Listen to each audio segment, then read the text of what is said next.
Guys, that was absolutely insane. I just saw Avengers Kang Dynasty. What a masterpiece. When they brought back Tobey Maguire to fight alongside Hugh Jackman's Wolverine was absolutely insane. Honestly, did not expect Captain Underpants to team up with Kang. That was a crazy plot twist. The end credit scene with Dogman looks absolutely insane. I also heard that Joe Goldberg was making an appearance in Secret Wars, gonna be absolutely insane, and Ulster the Bay Harbor Butcher is gonna have a scene. This movie was a 10 out of 10, an absolute masterpiece.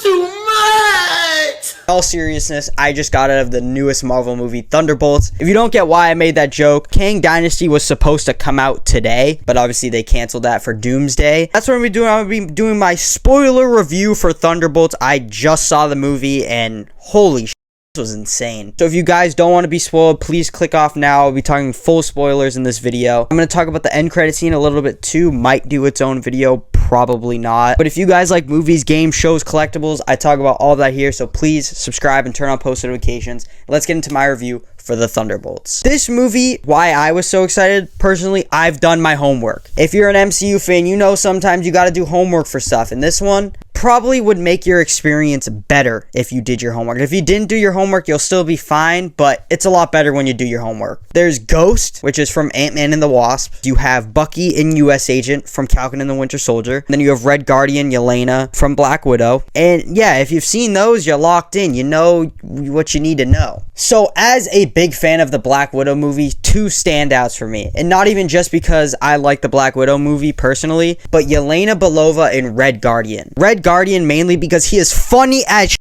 and I don't remember dying laughing that much in Black Widow with him, but just the shit he did was awesome. But they did give him some emotional scenes. That is why Yelena Belova is my favorite Thunderbolt. I've always liked Yelena since Black Widow. I loved her in Hawkeye and love her absolutely the most in this. She's going through a weird part in her life where she definitely is depressed. Very relatable. One thing with this movie, I can relate to this movie a lot, and I think is why I like it so much. She just feels like she goes, she kills people, you know, whatever. She goes to this like room to take out Ghost. US Agent's there to take out Yelena, and then Taskmaster's also there to take out somebody, but Taskmaster dies. Actually, do I have a Oh, I do. From the movie, look. I got Taskmaster. We'll put him front and center, the best character of all time. Gets shot in the face. We get the realization that, damn, they're all there to kill each other because what's her name? I don't know. I know she's Elaine from Seinfeld, so we're just going to call her Elaine from Seinfeld. She is getting, like, caught for, like, the stuff that she did. I don't know. She did something, and mainly with Sentry, which we will talk about. So they send them all there, and she's going to light the place on fire. Little did she know, they're all going to work together. We also get introduced to Bob. Bob is the GOAT. I think his character is written perfectly. I thought what they were going to do is the same thing with Adam Warlock, but I think the story that they tell with him is so awesome. I do not know if it's in the comics, but I love this version of Sentry.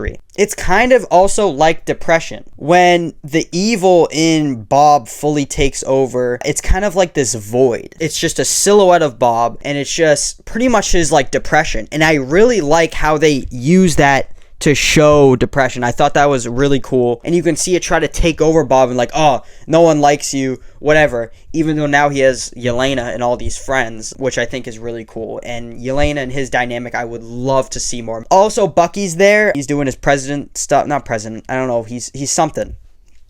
Congressman? I think he's a congressman. I feel like they could have done more with Ghost, but they didn't. They could have made her have a compelling character. The whole movie, she's just like, yeah, I've been in labs, and then that's it. It's like, I feel like they could have done a little more to flesh her character out. Personally, I had a great time with all these characters. Anything that carried the movie for me, again, are these characters. The reason I like all these movies and stuff is because of the characters. So when it's something character driven like this, I am so locked. I already knew from the beginning I was gonna like this movie, not this much. So I guess we'll talk about the ending a little bit. They become the new Avengers. You would think the new Avengers would be the team that Captain America is trying to make up. That's another thing we see in the end credit scene. But they're also fighting with Sam Wilson, Captain America, because he wants to make a new team of Avengers. But they're the new Avengers. So I don't know if they're gonna go back to the Thunderbolts. It said the new Avengers and Bob Bob will return. I think another thing that's cool is, like, I was very disappointed when, like, they were showing the cast for Doomsday and it was like, oh, nice, we're getting all of the Thunderbolts. But now I am really excited to see these characters more. I also really hope that Red Guardian's in it, because I don't remember seeing his name in the chairs. I know they said they haven't done all the reveals yet for the cast, but we didn't see him on there. We saw a lot of the other Thunderbolts, so I'm really hoping Red Guardian is in there. And this end credit scene kind of spoils Fantastic Four. So also the first post credit scene, which was like a joke, is Red Guardian trying to sell the wheat thins or whatever, the cereal, to the girl, and it has them on it. That's really funny. So personally, I'm going to give this movie a 9 out of 10. This could be recency biasy, but I really like these characters. I relate to the story, and I cannot wait for they set up the future perfectly. It's pretty much a perfect movie. The only thing is, I wanted it to be longer. It felt really fast. I think they did that because if you did your homework, you already know all these characters, but I feel like they could have fleshed them out a little more, especially for people who maybe haven't done their homework. So that is pretty much it for my spoiler review of Thunderbolts. Again, I give it a 9 out of 10. I had an absolutely amazing time. I can't wait to see the future. If you guys like movies, games, shows, collectibles, I talk about all that here. If you guys want to check out some of my other videos, I did talk about Captain America Brave New World, Deadpool, Wolverine, and so many other things than just Marvel. So if you guys like that stuff, go check out my other videos. But that is pretty much it. I hope you guys enjoyed, and let me know what you guys think of the Thunderbolts!